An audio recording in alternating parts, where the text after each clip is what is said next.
Hi everyone, I am Ajinkya Patil and let's talk about how to invest as a beginner. Today I am going to cover saving is actually expensive, but isn't investing risky?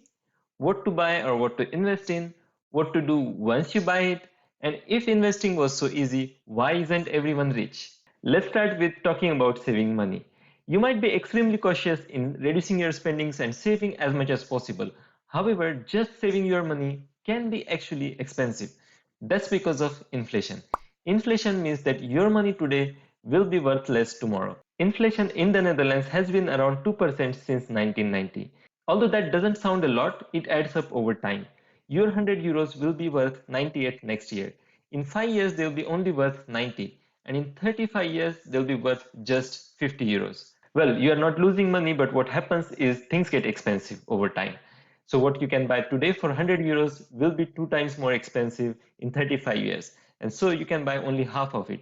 Effectively, your 100 euros will be worth only 50 euros. And that is why saving is expensive. What do we need to do to beat inflation? We need to invest. But isn't investing risky? What if I lose all my money? Losing 2% to inflation on savings is bad, but it's far better than just losing all of it.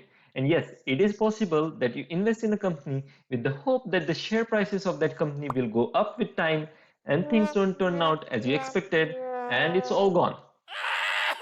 However, for a well-diversified portfolio, the chance of losing money over a long term is actually really small. Let's take an example. Instead of investing in one company, you decide to diversify and you invest in some of the 500 largest companies in the United States. Your investment performance will be very similar to that of the index S&P 500, which basically tracks some of the 500 largest companies in the United States. If we look at the past performance of this index, what we see is that the long-term trend is always upwards. So the chance of losing money with such a diversified portfolio on a long term is really small. This is not to say that a well-diversified portfolio is not volatile. Share prices go up and down every day, even every minute, if not every second. So it is possible for even a well-diversified portfolio to lose money on a shorter term, as much as 50%, for example, during the crisis of 2008. However, when we look at the bigger picture, the crisis of 2008 seems like a small glitch. Now, that might be an exaggeration, but the point is the long-term trend is always upwards. Even if you were to invest your money just before the crisis of 2008, it would have become 2.5 times more today. So the key is the chance of losing money with a well-diversified portfolio over a long term is really small. The reason is that you're not anymore betting on one company to do well, but rather the whole economy of United States to prosper. And the chance of that happening is quite good, and so the chance of you losing money is quite small.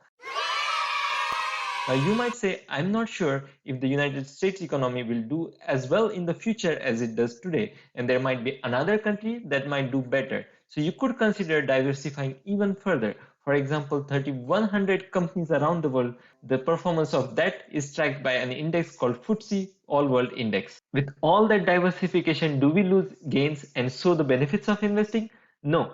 The index has grown with about 9% per year for last 15 years. So not only did it beat inflation of 2%, it made more than enough profits. That brings us to the question of how do we actually invest in 3,100 companies around the world with just 100 euros? So what to buy and how to invest? Instead of buying shares of 3,100 companies around the world separately, we can simply follow the market by investing in an index fund or exchange traded fund. For example, Vanguard FTSE All World ETF or VWRL.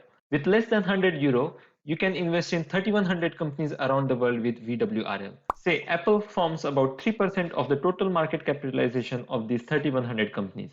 The fund will effectively invest 3 euro out of your invested 100 euro into Apple, 2.77 euro in Microsoft, 2 euros in Amazon, and so on. What to do once you buy VWRL?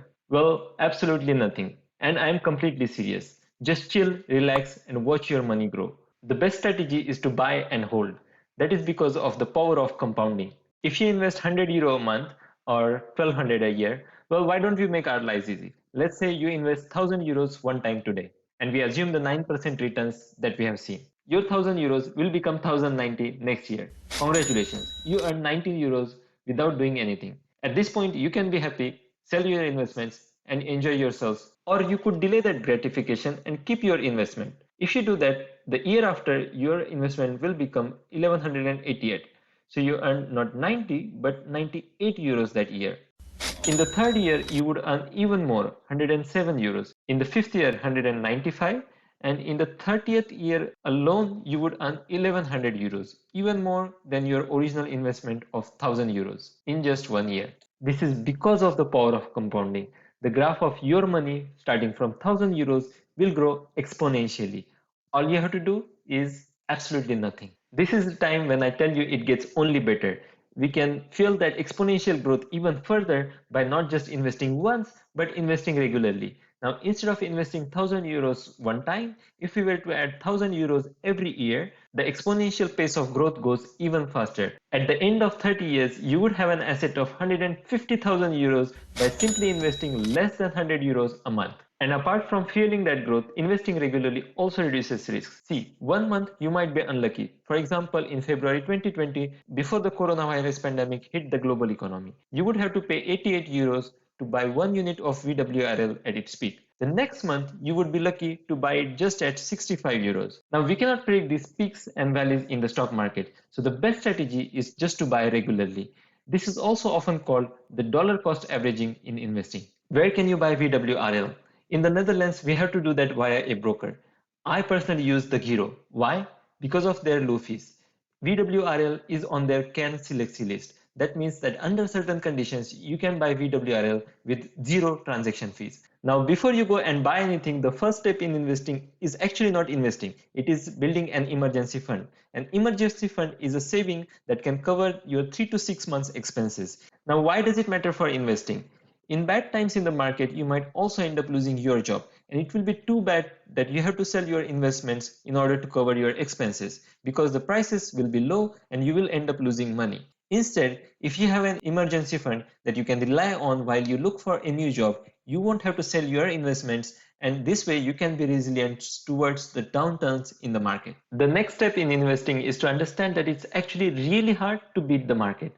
Many of us have this idea that investing means picking the best stocks that will do extremely well in future, or picking a mutual fund with the smartest fund manager that can pick and trade the best stocks for us. And for the same reason that everyone is so smart and competitive and wants to beat everyone else, it is really hard to beat the market. 90% of actively managed funds such as mutual funds could not beat the market over the last 20 years. Note that these funds are managed by professionals and extremely smart people.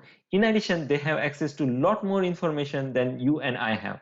So if they couldn't beat the market, what gives us the confidence that we will outperform them, and not only that, but also beat the market? So the best thing for most of us to do is to accept that it's really difficult to beat the market. Once we accept that, it's easier to form our investment strategy. Instead of trying to play the winner's game, why not win a loser's game? That is, why not just follow the market instead of trying to beat the market? And is it good enough to just follow the market? Yes, not just good enough, but impressively good. As I mentioned before, the FTSE World Index has been growing by about 9% a year for last 15 years. This forms my simple 3-step investment strategy. It is to buy a well-diversified index fund across geographies and sectors because I understand the best thing to do is to follow the market rather than trying to beat it. The second thing is to hold it long term because I understand the power of compounding. And the third thing is to keep repeating by investing regularly so that I can fuel the growth of investments and also reduce my risk with dollar cost averaging. Now, if investing is so easy, why isn't everyone rich? That's because even though it's a simple strategy, most of us don't have the discipline to stick to it. We of course think we can do better and we know better than the average and try to beat the market. When our friends make a lot of money in a very short time, we want to do that too. And while chasing these short-term trends, we forget that it's really difficult to beat the market and time the market consistently over a long term. And finally, it is not easy to keep our emotions in check in bad times. It is very stressful to keep investing while we see our investments losing money in recessions. It leads us to make irrational decisions and sell at the bottom of the market while forgetting that there could be good times afterwards and the market in the long run has always recovered. It is good to keep in mind when it comes to investing, time is our friend, emotions are enemies. With that, enough of philosophy. Thank you for watching. I hope you like this video, so hit that like button and subscribe to my channel and check out some of my other videos about personal finance.